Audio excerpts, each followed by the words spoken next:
Hello and welcome to my little singer and dancer yoga flow and core training.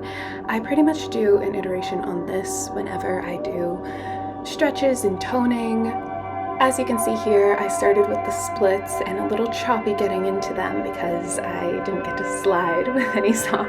You can actually see in the Divine Diaries, where there is a behind the scenes of all of the things that I shoot, that it had been a while since I had been able to do stretches or reps, so I normally can lie flat centered during straddle split, but we are having grace with our bodies, so do not overextend. Plus, flexibility, or at least the appearance of flexibility, can be genetic. I remember doing aerial training. Despite being the demonstration a lot of the time, I also came with a disclaimer from the teacher to not push your body as far as mine may look because of just genetically how I was built and what flexibility looks like on different body types. But disclaimers aside, in the straddle, we are reaching our arms up and over and expanding our rib cage on each side, and then we are stretching down the length of the leg and touching the toes, trying to touch our nose to our knees. Again, not forcing this stretch, but making sure actually our back is straight, our spine is straight. That extension is coming from a hinge at the hips and not curving the spine inward to get closer. So then we are shaking out the tension in our legs and bringing them centered together.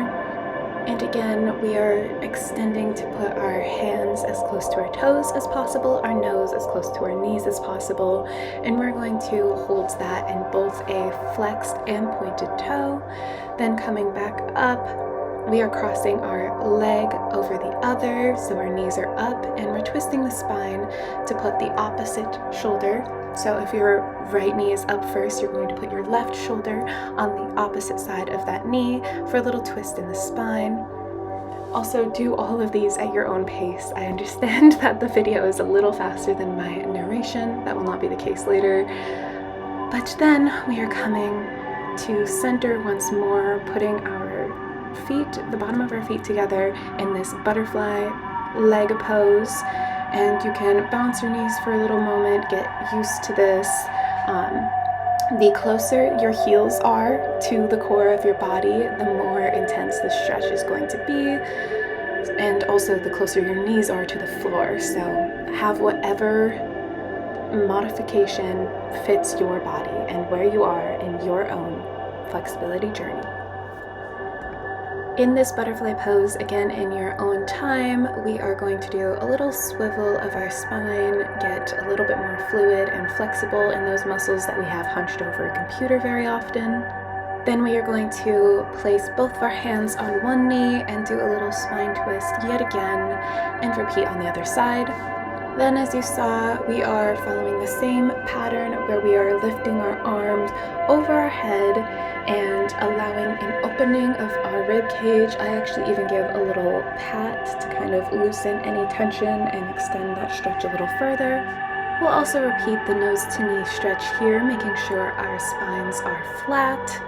Keeping in mind that our goal is the knee to stay on the floor, but if you have more open hips or hyper flexibility or mobility, as do I, you might see a little bit lifting up. Now, as we're seated here, we're getting a little bit into the vocalist stretches.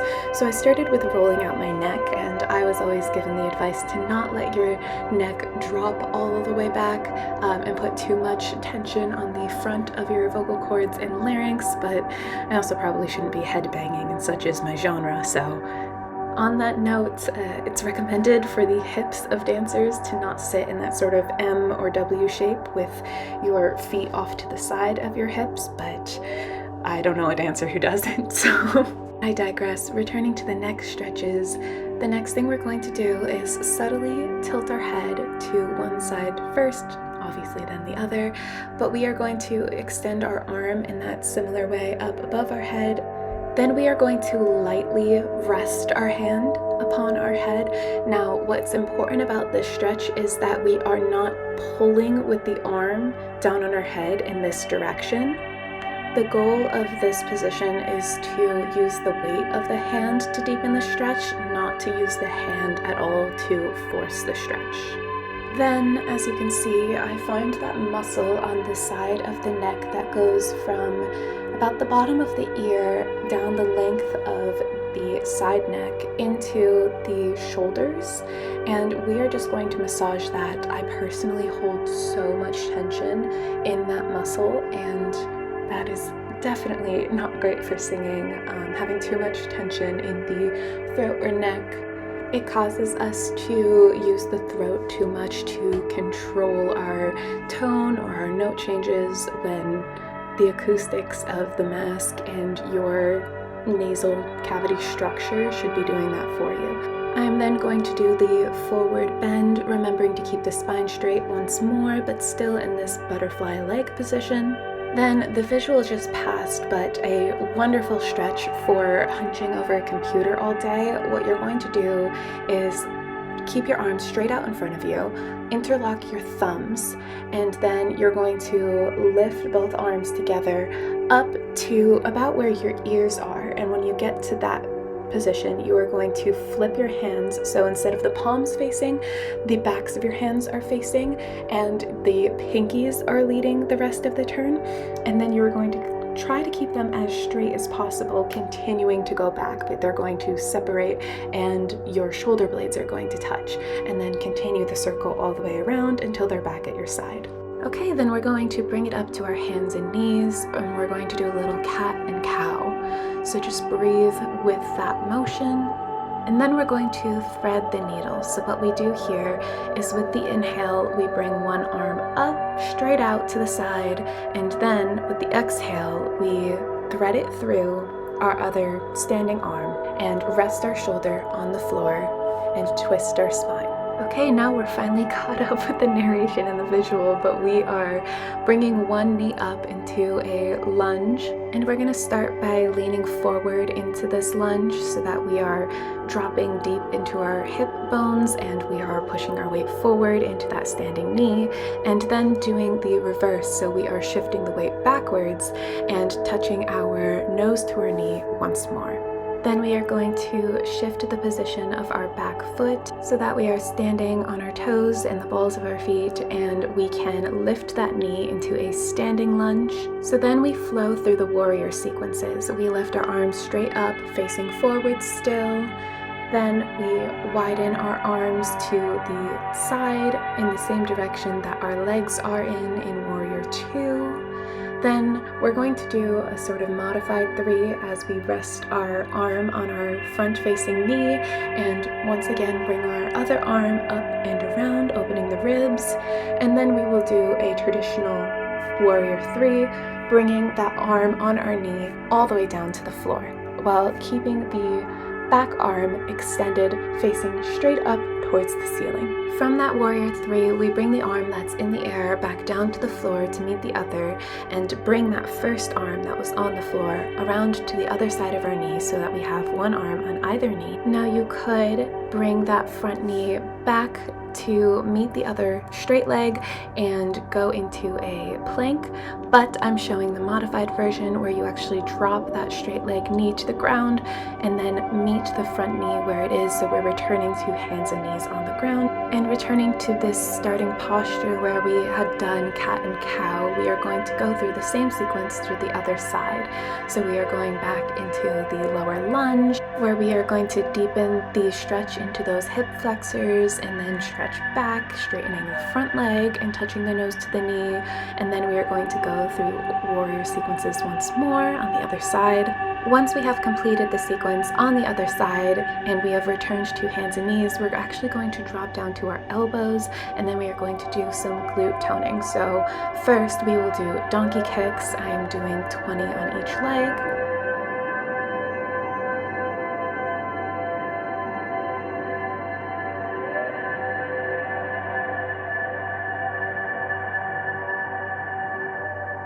Hopefully now you can just let this play and catch up in real time. So here we are, just switching legs.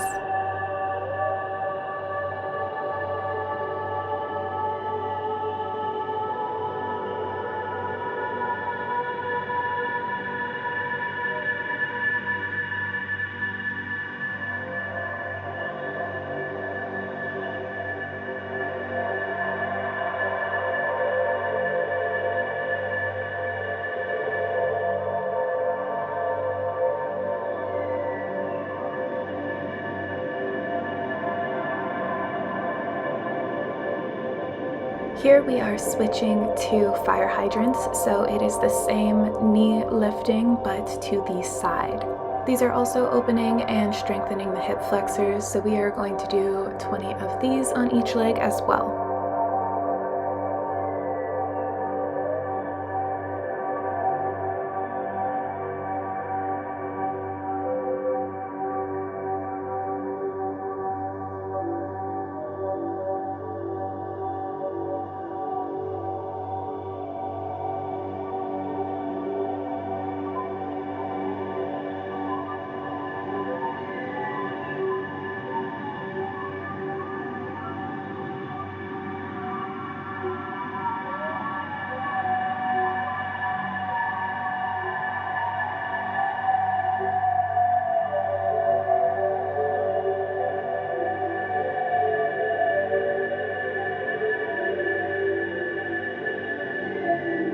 Can really feel the burn on these, especially if you add ankle weights. So my favorite pose to do after this is that child's pose.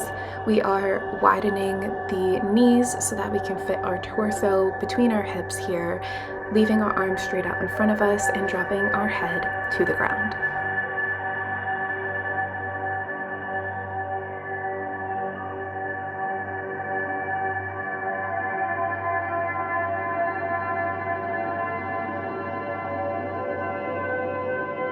Okay, here we focus on both balance and core strength. So when we return to our hands and knees, make sure that your sleeve is not over your hands so you have good traction on the ground.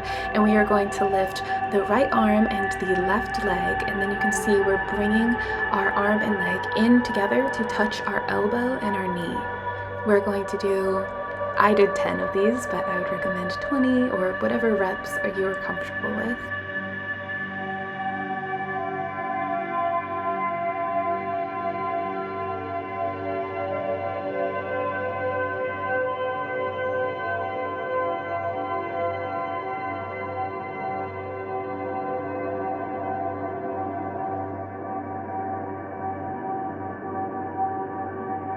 I'm going to name that the balance on these could be relatively challenging, but here we are, switching sides, repeating with the right leg and the left arm this time.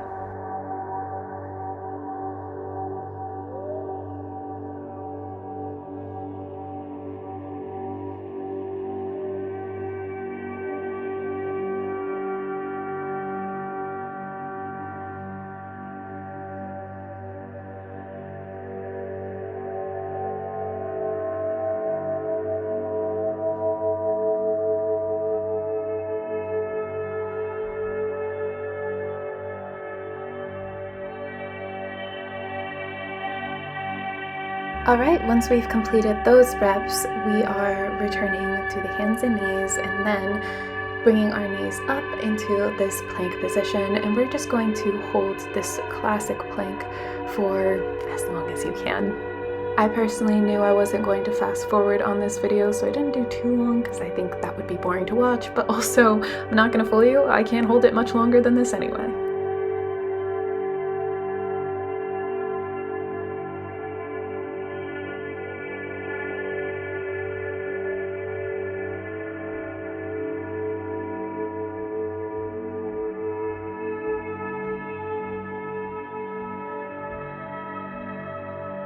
When practicing yoga, dancing, singing, stretching, exercising in any manner, it is very important to stay hydrated. So I had actually gotten up to open that door off to the side because the sweater was a little much, it was getting a little hot, moving our bodies, but also make sure you're hydrated just in general, especially when doing any of these activities.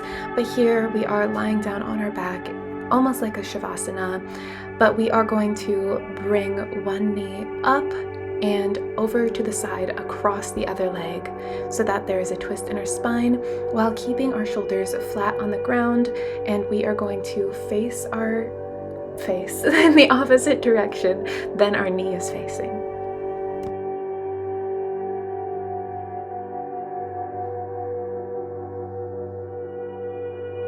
Alright, so here we're just going to switch sides by returning our knee to center, extending it out once more, lifting our other knee up and then over across the leg while turning our head in the opposite direction. It's important for this stretch that your arm that is on the same side as your head is facing is extended outwards, almost like a T.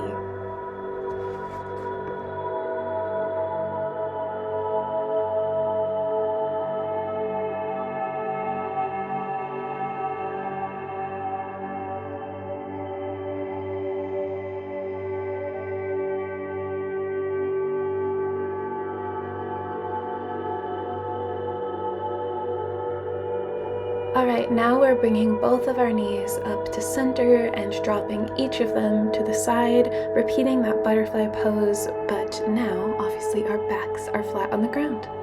I happened to do this pose with my arms above my head, adding a little bit more of an openness to the rib cage and the torso, and then I brought my knees to my chest and curled up in this little ball. One property of many types of yoga that I don't see talked about too often, which is important to be cognizant of in individual practice, is when we do one pose, we often want to do the counter pose so that we are not overextending our body in any particular direction. Here I am just extending my legs upward and then doing a straddle split in the air. That's not really a thing. It's just, I don't know, as a dancer and a neurodivergent, I know a lot of people do that, so I did. Alright, here we go through a traditional crunch sequence in my yoga flows. So I do 10 completely lying down like this, then 10 with my knees up like this.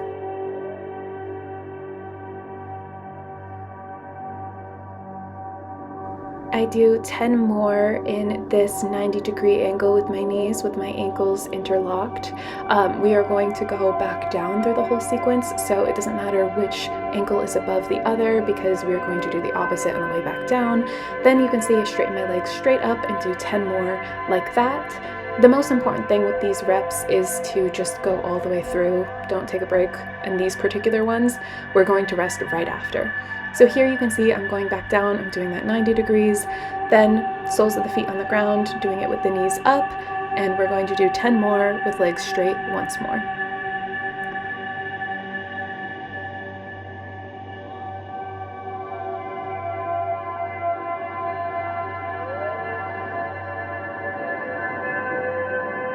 Then it's important, don't stop this momentum. We are going to do 40 more. I technically do 20 more, only doing 10 on each side here, but I typically do 40. So we are going to turn over to our sides and do 20 side crunches on each side.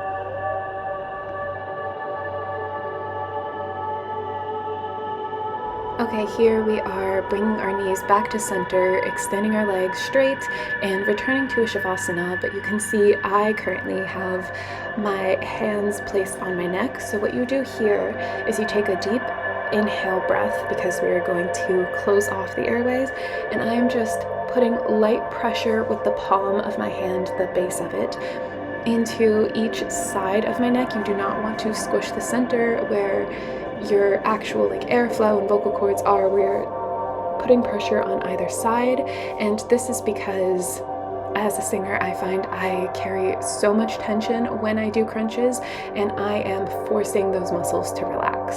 This can be rather dangerous if done improperly, so I recommend to do so with supervision, especially of a professional.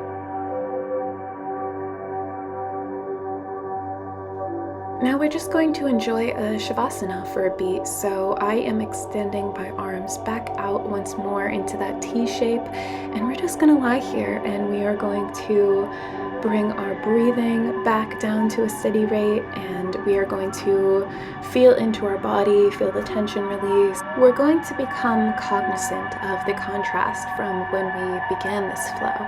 See the openness in the body, the softness, the awareness. Take this moment to be introspective. What is your intention for this flow? Come up for a moment. We're going to take one little hydration break before we continue. We are about halfway through the video.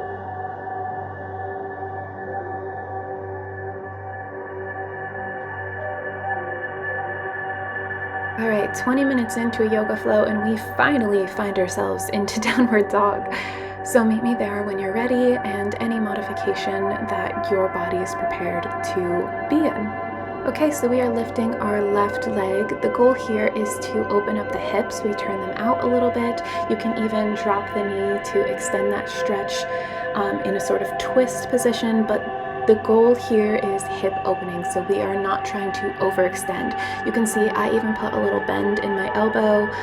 The further you bring your head down between your arms, between your elbows, this all extends the stretch, and this all comes with practice and time, flexibility, mobility, and again, certain body types.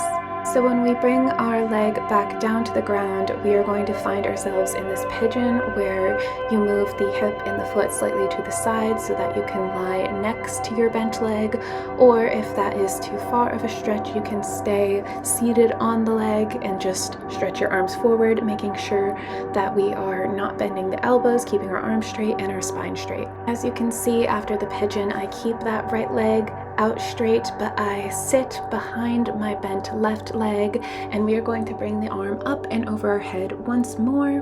And after feeling into that stretch, we will bring the extended leg, wrap it around our bent knee so that our foot is on the opposite side of that thigh, and then put the opposite elbow for our right leg extended and wrapping around. That would be our left elbow on the further side of our knee, putting a little twist in our spine, keeping our arm straight up and facing our head in the direction of our arm, which would be to the right. Right, and then we rotate our body to be facing forward once more, up into a plank, bringing that leg all the way back through and up, back down into downward dog, and then we are going to lower our waist down into another plank, do a little push-up into chaturanga, upward dog. And I really love to bask in this one for a while because so rarely do we get to put such an extended stretch into our abdomen. You know, I just remembered we were in downward dog when we were doing the warrior sequence, so never mind, I misspoke, but I digress. We are going to lead with our hips from upward dog back into downward dog and lift the opposite leg from before and repeat the sequence on the other side.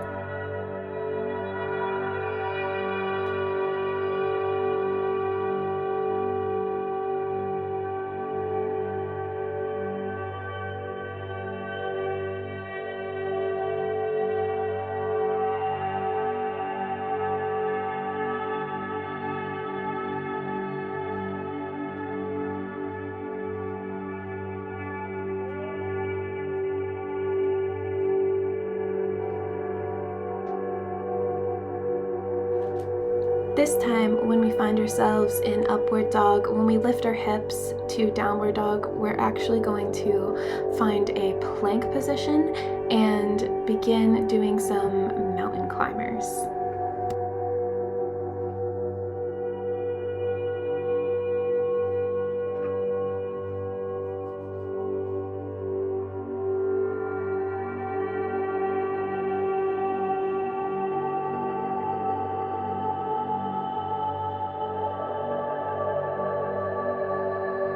After these reps, we're finding a child's pose once more, but this time, instead of our arms straight out in front of us, we are going to wrap them around to our sides, so we're like a little boulder.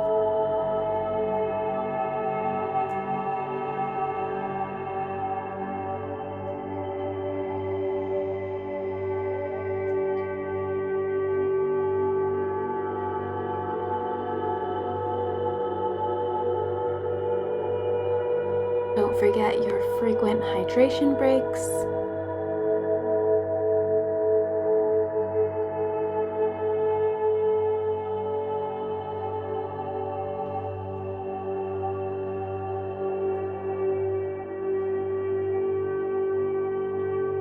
Then we will find ourselves once more in downward dog. Really breathe into this stretch. Like I said, if you lower your head between your elbows, it deepens the stretch. You can bend your knees, shift your weight, but we are going to walk our hands to our feet so that we are in a folded forward position. Here I'm also bending my knees and really feeling into this hyper stretch, and we are going to flow into a sun salutation sequence. Ironically, the lighting changes. So we'll start here. We'll bend our knees, and as you can see, I breathed into a half fold before breathing into standing, because we want to take this slowly so we do not get a head rush. But here I am taking one more deep inhale up to the sky. Next we move into tree pose. So we are going to grab hold of our ankle and place it. We could either do so on the floor where we still have the balls of our feet on the floor and we're just lifting our heel up onto our standing ankle. We could push our flat foot against our calf, or we can do it all the way up by our thigh, where I am doing it, whatever your flexibility and your balance is at. However, we do not want to place our foot on our knee. We do not want to push that out to the side. So then I take one more sun salutation style inhale with my arms up. Find that namaste hand, bring that down to center. It is easier to keep balance when you find a place that is not moving to focus your attention on, and then I bring my hands out to the side. Here we are switching to dancer pose with the same leg, so we find balance and a straight line with our standing foot. We grab a hold of our ankle, lift our other arm straight up, and then we are going to tilt forward and we are going to use the leaning forward to bring the leg up and to expand and open that almost circle shape that our arm and leg are making. We are not going to pull our leg forward. As you can see, even I am a little out of practice and out of balance, so make sure to have grace with yourself. Don't hold yourself to any external expectations, and we're going to switch and do the same on the other side. So we are going to do tree pose and dancer pose, following the same principles on the other leg.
As you can see, I find this sun salutation inhale once more into a forward fold, and this time we're going to walk our feet back instead of our hands to our feet, and we'll find downward dog once more. Again, leaning into this stretch, dipping our head, moving our hips, bending our knees, flattening and flexing our foot.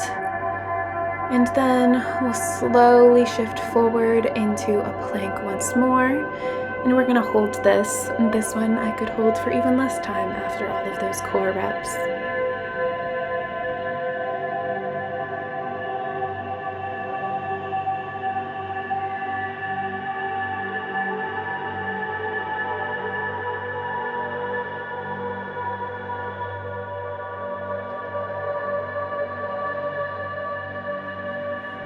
So we're going to push up back down to the ground, and our hips meet the floor, and we'll lift back up from chaturanga to upward dog. Again, extending the abdomen, breathing into the stretch, deep diaphragmatic breathing, even though we are squishing our diaphragm a little bit. Then we will meet our forehead to the floor. Extend our arms to the side and just lie here, sort of like Shavasana, but on our front. We're going to take some deep breaths in this position as well, becoming introspective once more, feeling the difference, the space, the release of tension in our body. Feel all of those muscles on your back body sort of melt into the ground.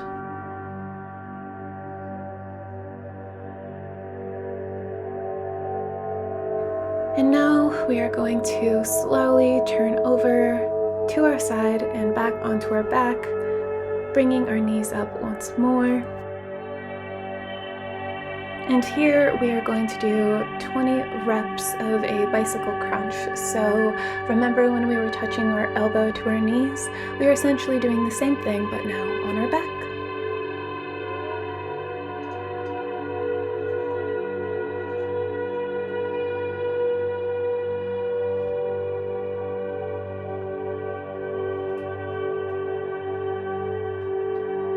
Alright, great job on these reps. We are going to rest our feet flat on the floor once more, relaxing those abdominal muscles before we do our last 2 abdominal reps.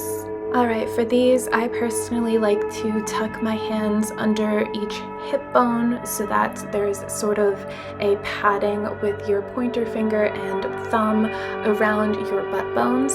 But here we're just going to do these butterfly kicks. So essentially we're bringing our feet about a foot off the ground and then fluttering our ankles up and down. One of my favorite exercise tips for neurodivergent individuals is you don't necessarily need to count, just do it until you're either bored or sore. So that's what we're doing here. We're taking a little breather before essentially doing the same thing, but instead of fluttering our ankles up and down, we're doing scissor kicks, which is fluttering them over each other. So as you can see, the right comes up and kicks over the left and vice versa. We're doing a couple of those and finding rest once more. Alright, here we find Shavasana. I personally took this time to work on diaphragmatic breathing to add a little bit more of vocal training into this. You breathe very naturally and deep into the body when you are resting, so it is about reminding our body how to naturally perform when we have this tension and external pressure from the mind. So as you can see, I lifted my sweater here and placed my hands on my abdomen so I could really feel this breathing. You can see in the behind the scenes of this in the Divine Diaries, I have a sped up version so you can see exactly how much my diaphragm is expanding. But I can walk you through this breath because it is good for even non-singers. So essentially, you're going to feel your entire body inflate with the inhale. So this is not forcing air into your body. We are not pushing our stomach or our abdominal wall outward to look like we're breathing more. We are not scrunching our shoulders up with the deep breath. So the diaphragm can be visualized as almost a drum head that is stretched over the top of the drum, but instead stretched over the bottom of the rib cage. So viewing our rib cage like an upside down drum. So when we inhale the lungs fully, we are expanding our rib cage in every direction, forward, sides, and that stretched drum lining, that diaphragm, stretches downward, pushes down on the rest of our organs, and everything goes out and down. So when you take an inhale, I want you to visualize first filling up that base, like the base of your rib cage. Feel all of that expanding, and then fill up with as much air as possible. So you should be expanded all the way up, your chest as broad as possible, your whole rib cage as broad as possible. Breath all the way up to the top of your lungs, to like the base of your collarbones. And then we support the exhale. So that's when the abdominal wall comes in. That's when we take these muscles at our core here in the front and we control the push of air and how much we are releasing throughout our exhale.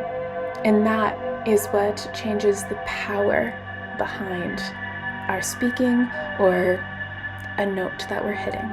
This is the increase of oxygen that supports vocal performance, that supports dance, that supports exercise, that we feel in our yoga flow and in our meditations.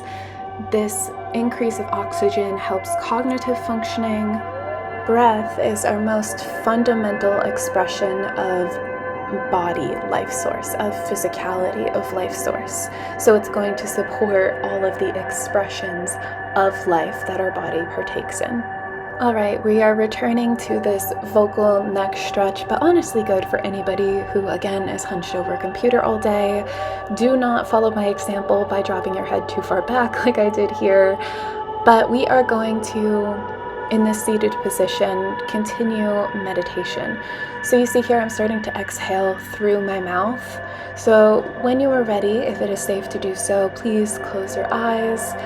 Release the tension in your face, in your forehead, behind your eyes, your jaw, your cheekbones. Relax the face muscles. Relax the shoulders. Deepen into this breath. We're going to start the meditation by counting the breaths. 1 on the inhale, 2 on the exhale, 3 on the inhale, 4 on the exhale, in your own time, up until 10, and then we're going to start back at 1 again. The mind might wander, we just bring it back to where we left off and begin once more. If you happened to listen to the Notebook podcast episode on the theory of the superconscious, I do mention how the first phase of meditation is focusing on the simplicity of this one simple act in the mind. The mind is designed to think it's going to combat this, but we are the masters of our consciousness. We are not victim to it. And by practicing this, we are returned to the present moment, where we have the autonomy to dictate our consciousness, and therefore the reality we experience that's reflected by our conscious experience. Do not shame yourself for losing the count. Start where you had left off. You are here. You are now. This is all that matters. You are present. You are mindful. You are in the moment. I'll give you a few cycles of 10 to really practice this discipline.